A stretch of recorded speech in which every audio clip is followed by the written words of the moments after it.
পায়রা ও কুয়াকাটায় পর্যটনের বিকাশে নেয়া উন্নয়ন প্রকল্পে পরিবেশের ক্ষতির আশঙ্কা রয়েছে। বন উজাড়ের পাশাপাশি দেখা দিতে পারে ভূগর্ভের পানি সংকট। পরিবেশ উপদেষ্টা জানান, পর্যটনের নামে পরিবেশ ধ্বংসের ঝুঁকি বাড়িয়ে দেয় এমন কিছু মহাপরিকল্পনায় রাখা যাবে না।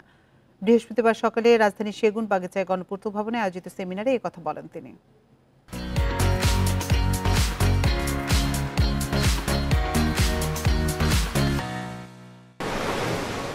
শুভ্র নীল আকাশ, পরিচ্ছন্ন বেলাভূমি, মোহনীয় সৌন্দর্যের এক সাগর সৈকত কুয়াকাটা। এখানে আছে সুন্দরবনের পূর্বাংশ ফাত্রার বনসহ নারিকেল, ঝাউবাগান ও চর নিয়ে সংরক্ষিত বনাঞ্চল। অথচ সেখানে 2016 সালে প্রায় 6000 এলাকায় গড়ে উঠেছে পায়রা কয়লা ভিত্তিক বিদ্যুৎ কেন্দ্র।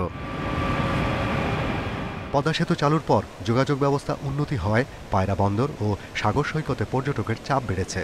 তবে বিদেশি পর্যটকদের সুবিধা দিতে ও আরও আধুনিক করতে পায়রা বন্দর নগরী ও কুয়াকাটা উপকূলীয় অঞ্চলের পরিবেশ উন্নয়ন পরিকল্পনা প্রণয়ন প্রকল্প চূড়ান্ত করা হয়েছে।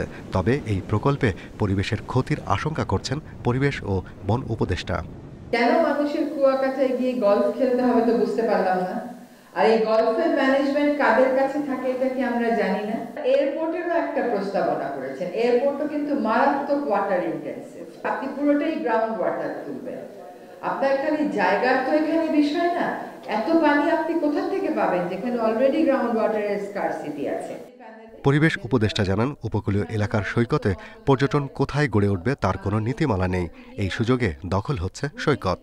এখনো আবার নতুন করে কক্সবাজারের সমুদ্র সৈকতে আবার দোকানপাট করা হচ্ছে। এটা টম এন্ড জেরির মতো হচ্ছে। তো there has to be political support for that, এবং সেই জন্য কোস্টাল জোন ম্যানেজমেন্ট রুলের অধীনে জোন এবিসি আপনাদের করে ফেলা উচিত।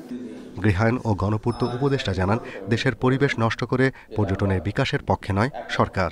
বাংলাদেশের ভূপ্রকৃতিকে রক্ষা করার জন্য সেটা উনি বলেছেন, যেটা আমরা একমত। এবং সবচেয়ে বড় জিনিসটা হচ্ছে যে কৃষি জমি সুরক্ষা। কুয়াকাটা সৈকতে পলিথিন ও প্লাস্টিক ব্যবহার নিষিদ্ধের পাশাপাশি বর্জ্য ব্যবস্থাপনায় গুরুত্ব দেওয়ার আহ্বান জানান পরিবেশ উপদেষ্টা। আমরা দুইজনে মিলেই শাহরিয়ার অনির্বাণ, ইন্ডিপেন্ডেন্ট নিউজ, ঢাকা।